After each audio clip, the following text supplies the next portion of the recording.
All right, good morning. I made it up here. It's a good day so far. So I'm thrilled to be here with you. This is my very first trip ever to Montana, so I'm thrilled to be enjoying your beautiful state. Yes. My husband Dan and I have 8 kids, as Kelly mentioned, and we live in New Hampshire, so we're quite a distance away right now. He did travel with me here to the conference. He decided not to come and be blessed among women today. He's going to be hanging out at the hotel, but it is our first visit to Montana, and we're thrilled to be here, so thank you for that. And thank you just for showing up here today. Thank you for being here. How awesome are you? Look around and look at all the awesome women who are present here today. What a gift this is. What a gift it is that you made the effort to be here today. It's a gift to me. It's a gift of encouragement to me to see your beautiful faces and to know that you've made the effort. And I know it's a big effort. We're all busy. We all have many things that are going on. And it's hard sometimes to take a Saturday away, but you value your community, your faith, your relationship with the Lord, and your own vocation enough to do that. And that is so beautifully encouraging to me to see you here today. So thank you for showing up. And I want to encourage you to make the most of today. Everybody comes to a day like this with different thoughts, with different needs, with different expectations. You know what you need most, but even more than that, God knows what you need most, and He has it planned for you here today. In preparation for the conference, I've been praying for you. I've been praying for the women who are going to be present here today. So that means I've been praying for you. I've been praying for God to touch your heart with whatever message He most needs you to hear today. It may come from one of the speakers here today. It may come from a conversation with a friend or somebody new that you meet. It may come through the beautiful music that Kitty is sharing. It may come in confession or in a moment of quiet prayer. God has a message He wants you to hear today, and I want to encourage you to open your heart to hear it. So the theme of this conference is courageous women. That's what God wants for you to be. He wants you to be courageous. And what that looks like for each of us is going to be different. We're all called to a unique vocation. And even inside of our similar vocations, sometimes to marriage and motherhood, or a vocation in the workplace, even inside of those that are sometimes the same with others, we are unique. We have our own unique gifts and strengths, and I want to talk about some of those here today. So, Blessed and Beautiful is the title of this talk that I'm giving here today. And sometimes I remember one time I was working on notes for a similar talk, and it had the phrase "blessed and beautiful" in it. And my teenage daughter stopped and looked over my shoulder as I was working on it, and she's like, "Oh, blessed and beautiful, la-di-da." She's a snarky girl. She still is. Now she's a mom herself. But I remembered that too because it does have that sort of connotation, right? And yet we are blessed and we are beautiful. But do we know it? We don't always know it. We don't always feel it. So it's important to recognize that sometimes the truths that we know about the beauty of our calling as women, the vocation of Catholic womanhood, what that looks like and what that means, and we know it's meant to be beautiful. Sometimes in the day-to-day living out, it doesn't look quite so beautiful. It can be pretty messy. It can be challenging. It can be scary. We might not feel courageous in the face of it. But St. John Paul II knows how blessed and beautiful you are. He knows how awesome you are. In his letter to women, I'm going to read this quote here. He used that phrase, feminine genius. Necessary emphasis should be placed on the genius of women, not only by considering great and famous women of the past or present, but also those ordinary women who reveal the gift of their womanhood by placing themselves at the service of others in their everyday lives. He's talking about us. He's talking about you, me. For in giving themselves to others each day, women fulfill their deepest vocation. Perhaps more than men, women acknowledge the person because they see persons with their hearts. They see them independently of various ideological or political systems. They see others in their greatness and limitations. They try to go out and help them. In this way, the basic plan of the Creator takes flesh in the history of humanity, and there is constantly revealed in the variety of vocations that beauty, not merely physical, but above all spiritual, which God bestowed from the very beginning on all, but in a particular way on women. He knows how blessed and beautiful you are. That feminine genius. Some of us have a tricky relationship with that phrase. Like, what does it mean, feminine genius? I know I certainly have my moments where I do not feel like any kind of a genius, right? I don't have genius. And yet he's recognizing there what a gift woman is meant to be to the world. What a gift each of us has to give in loving service to others. We are uniquely capable of that. We have a unique capacity for seeing the other, as he says, with our hearts. That's a gift to the world, a gift that the world desperately, desperately needs. It needs us. But do we know that? Do we know we're made in the image and likeness of God? Do we recognize the dignity of our vocations? It takes courage to fully embrace your vocation. It takes courage to recognize that God called you to something great.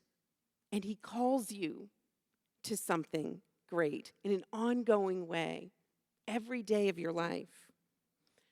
But why don't we know that we're blessed and beautiful? Why don't we feel that in our hearts sometimes? Why do we sometimes hear other voices in our heads that say things like, you're a mess, you're a failure, you're weak, you're a sinner, you're the only one, you're not enough? Why do we hear those voices? Of course, it's because of the fallen nature of the world in which we live. The fallen nature of humanity. This is where we find ourselves, not knowing the beautiful things that God has planned for us. We live in the messiness of the world. I remember one time when I was going to pick up my daughter at volleyball practice. She had called me to tell me that she was ready to be picked up at the school. And I was in the middle of a project at home, and so I took her call, and I said, sure, okay, I'll be there in 5 minutes. Hung up the phone, went back to kind of complete part of the project I was working on, and completely forgot about my daughter at the school. Went on to, 20 different things, And in my defense, I've always got a few things going on, right? As I know you do too. And yet, like a full half hour later, I get another call from my daughter, and she's like, I'm the only one here with the coach. Like, this is so embarrassing. And I was mortified. What do you think what was running through my head as I'm racing to the school after that, right?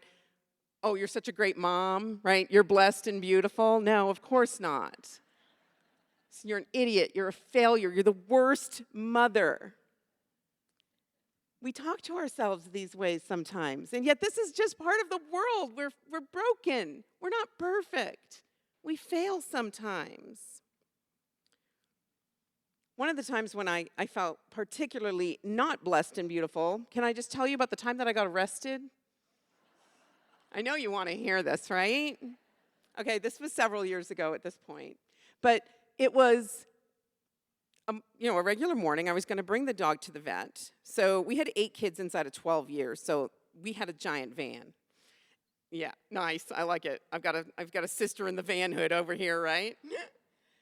And so I put the dog in the giant van with a couple of the kids that wanted to come along. And as I'm driving through our little town, we live in this tiny town in New Hampshire with about 1,500 residents, so not a big city. And as I'm driving through, all of a sudden I see the lights in my rearview mirror, and the cop was pulling me over.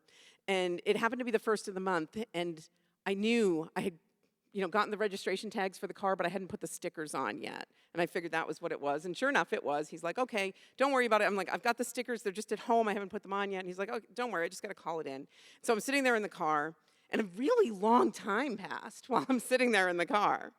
And then this cop who, he's a local cop, so we know who he is. I know his family. He comes over to the side of the car, and he had his hand on his gun. And as he's talking to me, he said, please step out of the vehicle. I thought, oh my gosh, I'm a Catholic homeschooler. What are you, are you serious? And so, okay, I get out of the car and I come around to the back to talk to him. And he said, your license is suspended. You're operating after suspension, and I have to arrest you. What? Right? And then I started talking like really fast, as you would, right? And I'm like, I don't understand what's going on. Like, my license isn't suspended. I don't understand any of this. Like, can't I just call my husband? Blah, blah, blah, blah, blah. And I'm talking. As I'm talking, I realized, like, my husband used to love to watch that show Cops. And I started to think about some of the scenes I'd seen in that show and how every person who's dealing with a cop is talking like I was talking in that moment right there, right?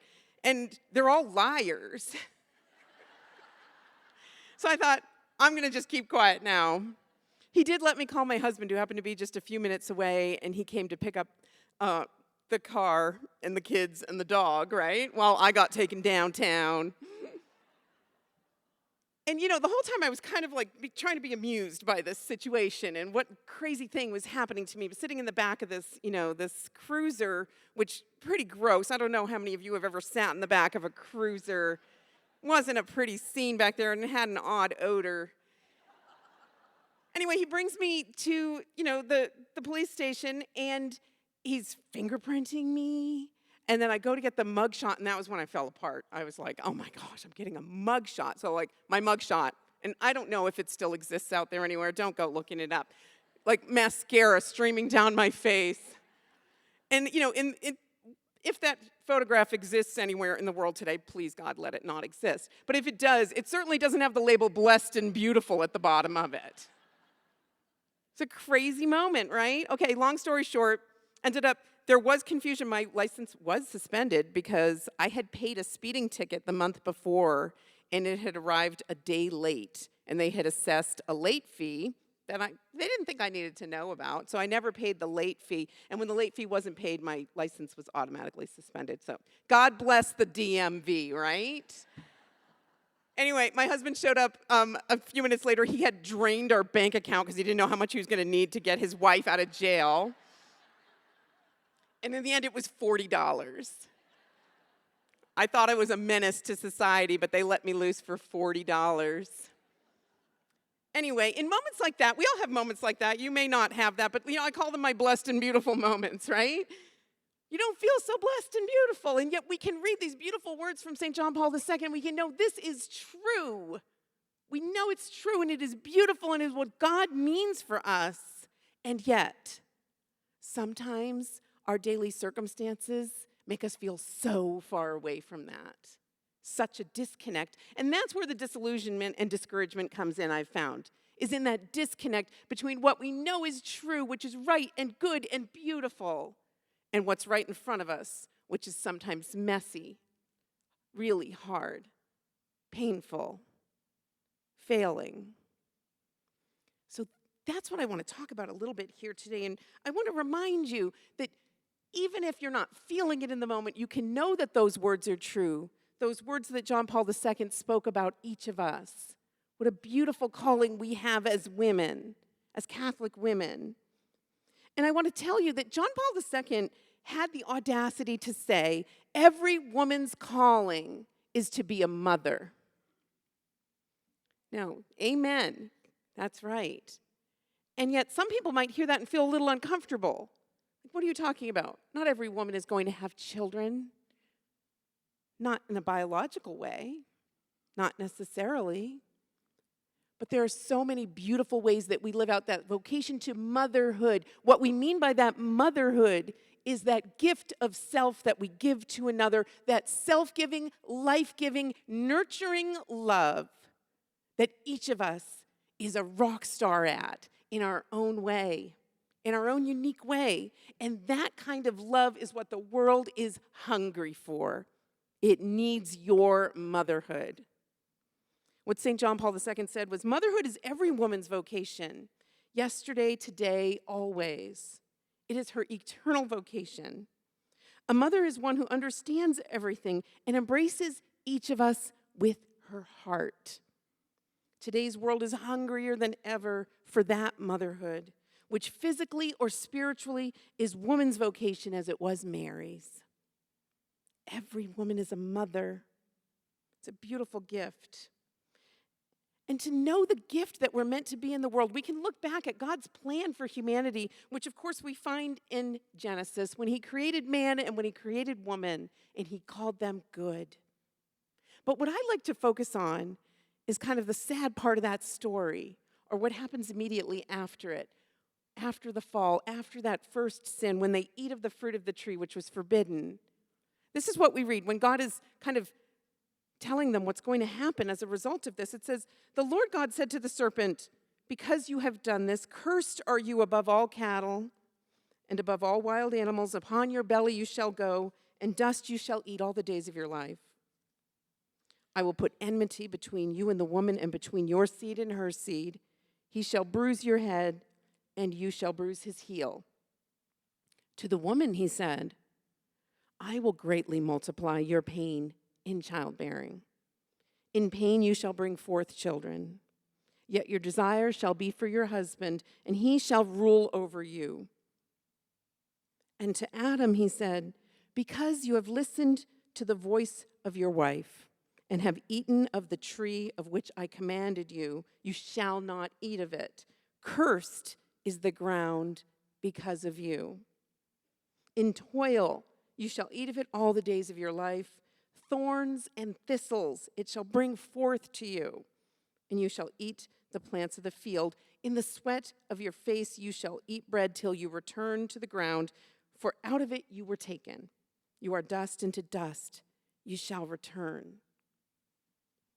This is not a happy moment, right? This is where Adam and Eve are realizing the consequences of what they have done, the brokenness, the pain in which they're standing, and the pain that lies ahead for all of humanity because of this. This is not a happy moment. And yet, what is so compelling to me is what the very next line is. The very next line, when God is meting out this punishment, right? The very next line says, "The man called his wife's name Eve because she was mother of all the living." There in that broken story, Adam looked to his wife and he saw hope. He saw life. He saw love. Mother of all the living is what he called her. And in our world today, in our broken, messed up, painful world today, where we're falling and failing and hurting each other in so many ways, in that brokenness today, the world looks to us today, to women, to woman, to be mother of all the living. Mother looks to our motherhood for that hope, for that life, for that love. That's what we're called to do. That's what we're called to be. And it takes courage to step into a role like that. Now, you might hear about motherhood, you might experience it yourself in various ways in your life, and yet you might be tempted at the same time, because of our culture, to kind of denigrate it a little bit, to think it's somehow beneath us. You know, I'll never forget the time years ago when the famous actress Natalie Portman, who was largely pregnant at the time at the Academy Awards, she won her very first Academy Award. And when she received the award, in her speech, she gave thanks to the baby's father, saying, "He gave me the greatest role that I will ever play," meaning her motherhood. And what a beautiful sentiment that was. And yet, the culture didn't hear it as a beautiful sentiment by and large. The next day in the press, she got raked over the coals for having the audacity to say that motherhood would be the greatest accomplishment she would ever achieve. How dare she say that? This accomplished woman, an Academy Award-winning actress, how dare she say motherhood would be the greatest role she would ever play? Our world sees that as somehow beneath us, something we have to work around, or a hobby if you're into that kind of thing on the side. Other things are more important, more worldly accomplishments are more important. And yet we know in our hearts what's true. We know what we were built for. We know that it is in that kind of self-giving, life-giving love, seeing the other with the eyes of our hearts, that we find fulfillment and meaning and lasting joy in this life. we denigrate it, we push it to the side, or we pretend to devalue it at the expense of our own happiness, at the expense of our own satisfaction? Do we consider typically feminine attributes such as compassion, sensitivity, generosity, and nurturing as somehow weak or beneath us? Our culture would have us do that. So today I want to talk about some of these feminine attributes. There are many. And in part of doing this, I'm going to be talking about some of these gifts that we have. And there are three that I'm going to talk about. I'm going to talk about the feminine gifts, the strengths of softness, sensitivity, and beauty. Okay, I want to talk about these three gifts. Make sure I have enough time for it. Okay. I can go till 9. Is that right? Okay. Perfect. All right. So before we talk about these gifts, I want to remind you all that we women, we need each other. This is why it's such a joy to be here with you today. We need each other. We need the kind of unique affirmation and encouragement and understanding that we can only get from other women. Do you know, for example, that you have a primary need to communicate your thoughts and feelings to a non-judgmental listener? Yes. Do you further know that a man is an unlikely candidate for that job? Right. Thank you. Yes, we need our sisters for this. We need our girlfriends for this. Right? We don't want them to fix our problems. We want them to listen to our problems. Only a girlfriend's going to get that sometimes. So know that. We need that kind of support we can only get from one another. So let's start with this strength of softness, which sounds, kind of oxymoronic, right? What? Softness is not a strength. Yes, it is. We are soft and we are strong. Women are soft. So let's talk about this a little bit. And I'm going to get into a little bit. Part of what I'm pulling here is from St. John Paul II's Theology of the Body. Are any people familiar with Theology of the Body? Any students of that? Okay, a few here and there. Okay, some people just raise their eyebrows when they hear that. And they're like, oh, that's that weird sex stuff. Like, no, that's not for me, right?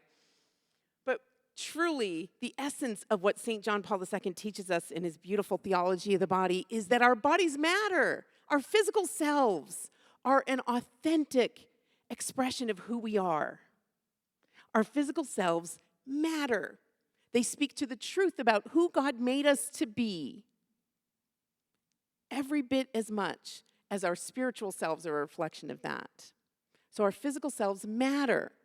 So in talking about softness, let's look at the female body and how it is different. We are softer. Yes, sorry, ladies, we carry about 10 to 15% more body fat than the average male.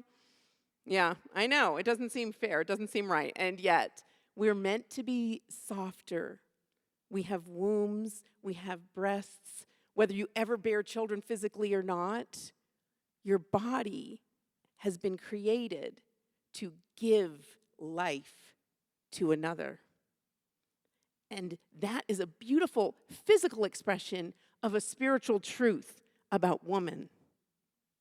Because spiritually, we can be that soft place, right? That soft place to land.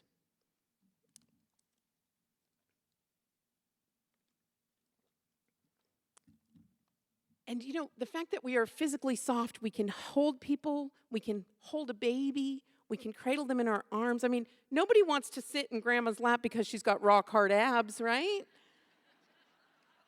She's soft. That's part of God's plan for loving others, for receiving others. Beautiful spiritual gift that we have to be that soft place for others to land, to grow, to be nurtured, to be seen, to be held. A few years back, my teenage son, I was out of town for work and I was giving a presentation, and he knew I was, really worked up about this. It was something I was very nervous about doing. And yet, on that day, that morning, when I was, a couple of states away, my son got into a car accident. Nothing terrible happened to him physically. Nobody was hurt, but the car was totaled. His dad's truck was totaled. And what do you think my son did? Although his dad was 5 minutes away at our house, he called me minutes before I'm giving this presentation to let me know that this had happened. Why would he do that? Because I was a soft place for him to land. He needed a little bit of compassion in that moment, right? What a gift. What a gift to be that place for the people in our lives that we love, to be able to see, like St. John Paul II says, with the eyes of our hearts, to see others in that loving way, to see their needs, right? John Paul II says, the whole exterior of a woman's body, its particular look, the qualities that stand with the powers of perennial attraction, are in strict accordance with motherhood. The Bible honors and praises throughout centuries the womb that bore you and the breast from which you sucked milk. These words are a eulogy of motherhood, femininity, and the feminine body in its typical expression of creative love. It's a physical reality that we're soft. What a gift we're meant to be to others, to the people in our lives that God has given us to love, to be that softness for them, to be that source of compassion. The next strength I want to talk about is sensitivity, and this is related. But sensitivity is referring to that seeing with the eyes of our hearts, seeing the other person. Can you think of a time when you felt uniquely known and loved? It probably was by a woman. Uniquely saw you, saw a need you had, and sought to fulfill it. We can see others in their needs, and we don't always have all the answers to solve every problem, but we can see the problem that needs to be solved. We can be a voice for the voiceless. We can help people.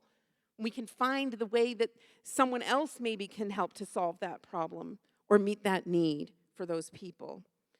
We are gifted in the art of nurturing, bonding, connection, communion, relationship.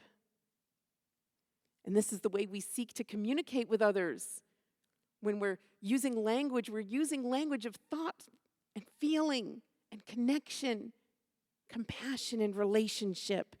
We're much more geared toward that connection than we are toward action. Men, kind of the reverse. We complement each other in that way. And now this isn't all saying all women are one way, all men are another way. I'm never going to say that. We do have these unique gifts, though, as women. And I want to encourage you today to think about, where in your life do you have this unique gift of softness? Where is God calling you to use it? How is God calling you to love others through that gift of softness or through this gift of sensitivity and compassion? And this receptivity to others is part of this sensitivity, this openness to receiving the others. Again, there's a physical reality of the female body that mirrors this truth, that our bodies are prepared to receive and accept and nurture new life. We feed others from our bodies, many of us physically, growing a baby inside, nursing a baby, a physical reality that every woman who is called to motherhood in some way, shape, or form, it looks different for every one of us. But that's a physical reality that mirrors that spiritual reality that we are giving of ourselves to others. We are loving and connecting with others, forming those bonds. In a very real way, our reality as women, physically and spiritually, mirrors those beautiful words of our Lord saying, "This is my body given up for you. This is my body given up for you." What a beautiful gift it is to be a mirror of that in the lives of the people that we love. And yet, contrast that with what modern feminism might say to you, should be your slogan instead, right? My body, my choice. There's a real contrast there between those two messages.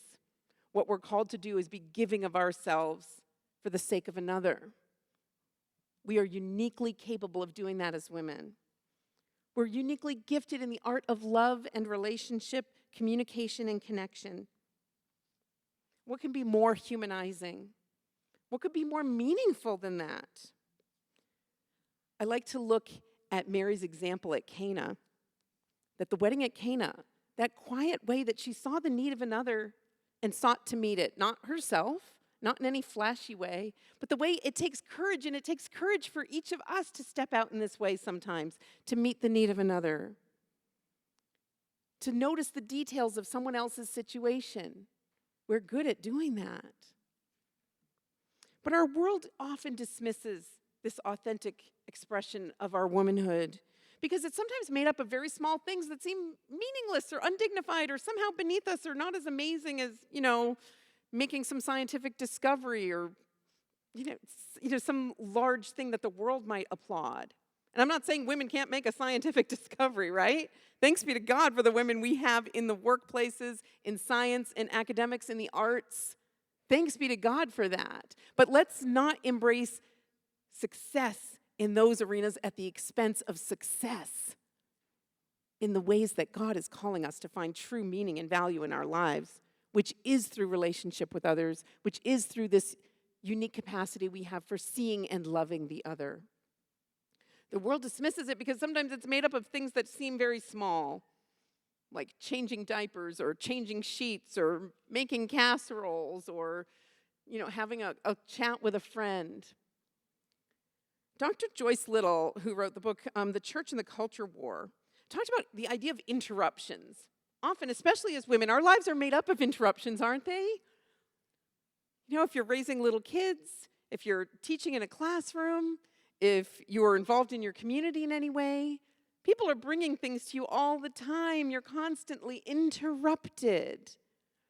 And yet in her book, The Church and the Culture War, Dr. Joyce talks about this idea of interruptions and the womanly vocation, which is often made up of interruptions, right? It's a vocation of interruptions. And what she says, I thought this was just so beautiful. She says, what we fail to understand is that if these interruptions are a waste of time, then Christ's life was a waste of time. For when we read the Gospels attentively, we discover that the story of his life is one long sequence of interruptions. The blind Bartimaeus interrupts his departure from Jericho. A woman interrupts his dinner in the home of Simon the leper. A centurion interrupts his entry into Capernaum. Even Mary interrupts his enjoyment of the wedding. The list could go on and on. One might even say that the crucifixion interrupts what could have been a splendid messianic career. Those were not interruptions, of course. Those were precisely the people he came to help, the things he came to do. When so much of his work consisted in attending to those who interrupted him, why should we suppose our own lives would be any different? The interruptions are the very thing that you were put on this earth to do. It takes courage, though, to embrace that. And that's why we need each other. We need each other to build ourselves up in this vocation, remind each other who we are, who God made us to be, to remind each other of the value of our vocations as Catholic women. We know it when we experience it. Those small things that make up our vocations, those little things, those interruptions, they're not small things. They are everything. Because they make the people in our lives feel seen and known and loved. There can be no more meaningful work than that. So let's recognize that. But also recognizing that it's going to cost us. It hurts. Our motherhood hurts. The various ways we express this life-giving, self-giving, nurturing love hurts sometimes. It costs us, and Jesus sees that it costs us. One way that I know that Jesus knows about that is when we read in Mark chapter 5 about the woman who was healed of a hemorrhage. I'm just going to read this little passage to you. It says, there was a woman who had a flow of blood for 12 years, who had suffered much under many physicians and had spent all that she had and was no better, but rather worse. She had heard reports about Jesus and came up behind him in the crowd and touched his garment. For she said, if I touch even his garments, I shall be made well. And immediately the hemorrhage ceased, and she felt in her body that she was healed of her disease. Okay, a woman with this flow of blood for 12 years. This is a uniquely feminine form of suffering. I mean, Jesus could have healed someone with a broken arm or a high fever or COVID, right? And yet he chose to heal this woman who was bleeding for 12 years. The fact that our bodies bleed in these cycles, right? That's an expression of the way that we are giving to the world. It's an expression of the way that we're built for life giving. And yet here, this woman was suffering in this way for 12 years. Imagine that. And yet she knew, if I but touch his garment. And that's the courage that Jesus asks us to have today. The fact that he healed this woman of this uniquely feminine form of suffering tells us he sees and he knows and he cares about our uniquely feminine forms of suffering. And I'm not just talking about a hemorrhage or bleeding, right? I'm talking about the way that we suffer because we are pouring ourselves out for those in our lives that God has given us to care for.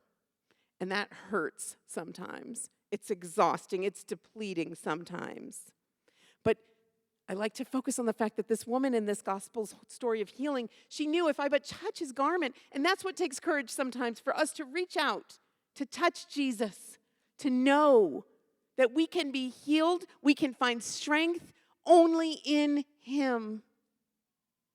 If we but touch his garment. I want to encourage you today to think about, where is God calling you to reach out to him? He's there. What do you need to be healed of? Where are you suffering in your motherhood today? What is causing you to suffer? There's so many ways we suffer, right? That passage I read, you shall bring forth children in great pain. I used to think that was just talking about physical labor pains when a woman gives birth. Of course it applies, but it applies in so many other ways. We bring forth new life in great pain. It costs us. It costs us to love other people in that uniquely feminine way, to give of ourselves, to pour ourselves out of love for others. And Jesus knows that, and he sees it, and he cares, and he wants to be a source of strength to us. But we need to have that courage. This is part of being a courageous woman of faith, is to reach out and touch his garment. Reach out to the Lord. He wants to heal you in your pain. He wants to comfort you. He wants to console you. All right, the last strength I'm going to have time to talk about here today is the strength of beauty. We're beautiful. Look around you. Look how beautiful women are. And the world knows this. In all of history, art knows that the physical feminine form is beauty. Think about these beautiful works of art, which are just the feminine body. The apex of creation is woman in all of our physical beauty. But of course, there's a spiritual component of that as well. And does our world get this right? The world recognizes that women are beautiful. It doesn't get it right. Right? Turns that beauty into a commodity. It turns that beauty into pornography or prostitution. Or a world that simply tells you that you're never going to be skinny enough or pretty enough. You're never going to keep up enough. You're never going to wear all the right labels. And yet, that core truth is still there, right? When we talk about beauty, I like to think about the difference between an icon and an idol. So when we talk about feminine beauty, an icon is something that's meant to be beautiful, it's meant to draw us in, but it's meant to point us toward God, right? And yet, an idol is something that seeks to replace God. So the world looks at feminine beauty and turns it into an idol, something to be worshipped, something to be sought after for its own sake. It gets it 100% wrong. When feminine beauty, in all of our physical and the spiritual ways that we live out authentic beauty and that we bring beauty into the world through the gifts that we share, through the homes that we create, through our families and through our relationships, we bring a unique form of beauty. Through our feminine expression, we bring that into the world. But that beauty isn't meant to be sought for itself. It's meant to be a reflection of the beauty of God. It's meant to turn hearts and minds toward God, who alone is all things. But, have you ever known someone who is physically beautiful and yet personally not very attractive? I think we all know that kind of personality. And yet, I like to think about that in comparison to someone like Mother Teresa of Calcutta. This tiny, shriveled nun. And yet, when you would look at her face, the kind of face that would never be on the cover of Vogue magazine, right? When you look at that face, what do you see but beauty shining through, the beauty of her soul? Because she had fully embraced and was living out her vocation of motherhood as a woman, loving and giving 100% of herself for the benefit of others, giving of herself to the people that God had placed in her life for her to care for. So that beauty shines through. And I want to encourage you today to think about, where in your life is God calling you to bring beauty? Bring your own personal form of beauty through friendship, through homemaking, in your workplace, in your relationships. Where is God calling you to be that unique form of beauty that is part of our motherhood as women? That, as St. John Paul II tells us, the world is hungry for it. And it's not just hungry for your beauty, it's hungry for your softness and your sensitivity. I want to encourage you today to think about, where in my life is God calling me to use these uniquely feminine gifts? Where have I maybe sat upon some of these gifts thinking they're really not that worthwhile after all? Or have I rejected the notion that I am blessed and beautiful because my day-to-day details and circumstances don't always line up with that truth? So I want to encourage all of you to know that I'm not standing here today to tell you, like, here's a box called Catholic motherhood. Find a way to make yourself fit inside of it, right? Like, that is never my message. But I am here to tell you, Catholic womanhood is something that every one of us is called to. And the beautiful part of it is that we all express it, we all embrace it, we're all called to it in very different ways. What a gift it is to see all the unique ways that we are called to live out our Catholic motherhood, our womanhood in the world today. What a gift we are. So remember, too, that we need each other. I always say there's nobody who can tear down a woman quite like another woman can, right? We've all experienced this. But there's nobody who can build up a woman quite like another woman can. We need to embrace that.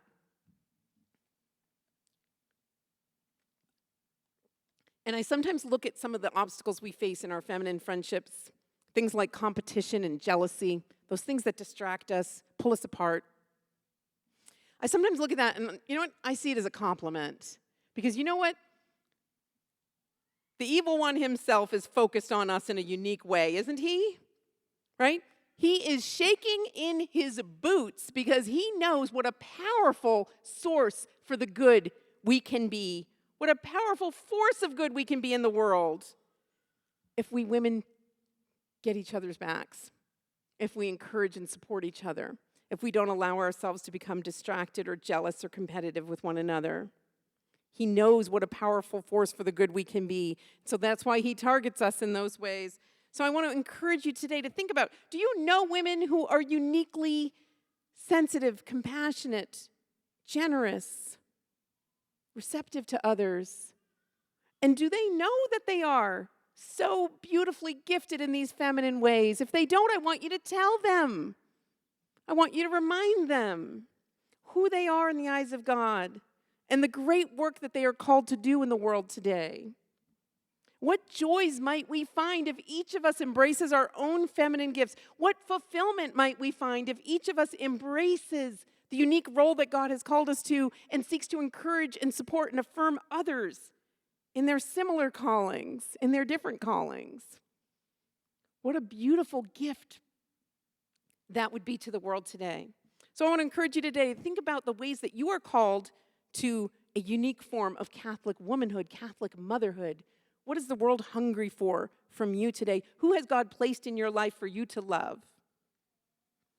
And then finally, I want to share with you this final quote from St. John Paul II, where he said, "Do not be afraid. Do not be satisfied with mediocrity."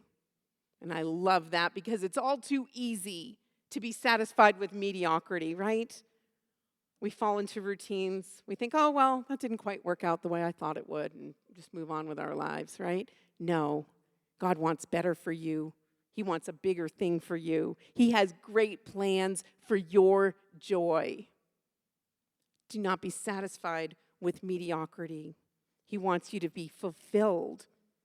He wants you to have meaningful relationships with the people in your lives, and He wants you to grow ever closer to Him. So that is my prayer for you here today, that you will grow in that relationship with the Lord, that you will reach out, you will touch His garment, you will be healed in the ways you are needing to be healed, and that you will have the courage to encourage and affirm one another in our uniquely feminine gifts, beginning with yourself. Thank you so much, and God bless you.